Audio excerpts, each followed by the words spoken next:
Les Actes des Apôtres, chapitre 23. Paul, les regards fixés sur le Sanhédrin, dit « Hommes frères, c'est en toute bonne conscience que je me suis conduit jusqu'à ce jour devant Dieu. » Le souverain sacrificateur, Ananias, ordonna à ceux qui étaient près de lui de le frapper sur la bouche. Alors Paul lui dit « Dieu te frappera, muraille blanchie.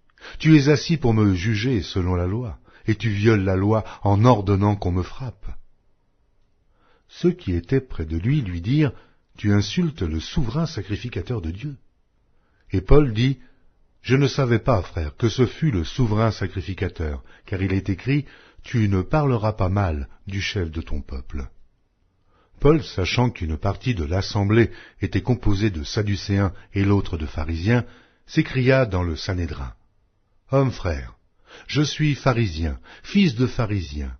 C'est à cause de l'espérance et de la résurrection des morts que je suis mis en jugement. » Quand il eut dit cela, il s'éleva une discussion entre les pharisiens et les sadducéens, et l'assemblée se divisa. Car les sadducéens disent qu'il n'y a point de résurrection, et qu'il n'existe ni ange, ni esprit, tandis que les pharisiens affirment les deux choses. Il y eut une grande clameur, et quelques scribes du parti des pharisiens s'étant levés, engagèrent un vif débat et dirent « Nous ne trouvons aucun mal en cet homme. Peut-être un esprit ou un ange lui a-t-il parlé ?» Comme la discorde allait croissant, le tribun, craignant que Paul ne fût mis en pièces par ces gens, fit descendre les soldats pour l'enlever du milieu d'eux et le conduire à la forteresse.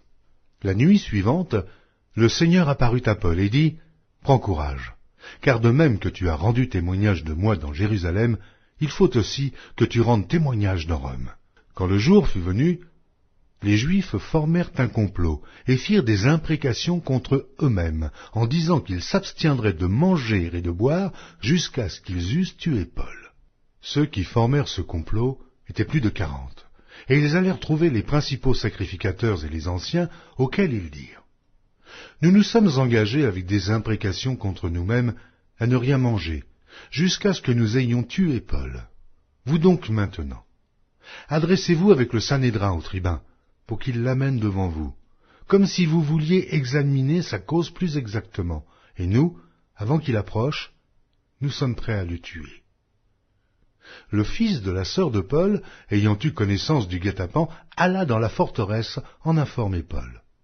Paul appela l'un des centeniers et dit « Mène ce jeune homme vers le tribun, car il a quelque chose à lui rapporter. » Le centenier prit le jeune homme avec lui, le conduisit vers le tribun et dit « Le prisonnier Paul m'a appelé, et il m'a prié de t'amener ce jeune homme qui a quelque chose à te dire. » Le tribun, prenant le jeune homme par la main et se retirant à l'écart, lui demanda « Qu'as-tu à m'annoncer » Il répondit « Les Juifs sont convenus de te prier d'amener Paul demain devant le Sanhédrin, comme si tu devais t'enquérir de lui plus exactement. Ne les écoute pas, car plus de 40 d'entre eux lui dressent un guet-apens et se sont engagés avec des imprécations contre eux-mêmes à ne rien manger ni boire jusqu'à ce qu'il l'ait tué. Maintenant ils sont prêts et n'attendent que ton consentement. » Le tribun renvoya le jeune homme après lui avoir recommandé de ne parler à personne de ce rapport qu'il lui avait fait. Ensuite, il appela 2 des centeniers et dit « Tenez prêts dès la 3e heure de la nuit 200 soldats, 70 cavaliers et 200 archers pour aller jusqu'à Césarée. Qu'il y ait aussi des montures pour Paul, afin qu'on le mène sain et sauf au gouverneur Félix. » Il écrivit une lettre ainsi conçue. Claude Lysias au très excellent gouverneur Félix, salut. Cet homme dont les Juifs s'étaient saisis allait être tué par eux lorsque je survins avec des soldats et le leur enlevai ayant appris qu'il était romain. Voulant connaître le motif pour lequel ils l'accusaient, je l'amenai devant leur Sanhédrin. J'ai trouvé qu'il était accusé au sujet de questions relatives à leur loi, mais qu'il n'avait commis aucun crime qui mérite la mort ou la prison. Informé que les Juifs lui dressaient des embûches, je te l'ai aussitôt envoyé, en faisant savoir à ses accusateurs qu'ils eussent à s'adresser eux-mêmes à toi. Adieu. Les soldats, selon l'ordre qu'ils avaient reçu, prirent Paul et le conduisirent pendant la nuit jusqu'à Antipatris. Le lendemain, Laissant les cavaliers poursuivre la route avec lui, ils retournèrent à la forteresse. Arrivés à Césarée, les cavaliers remirent la lettre au gouverneur et lui présentèrent Paul.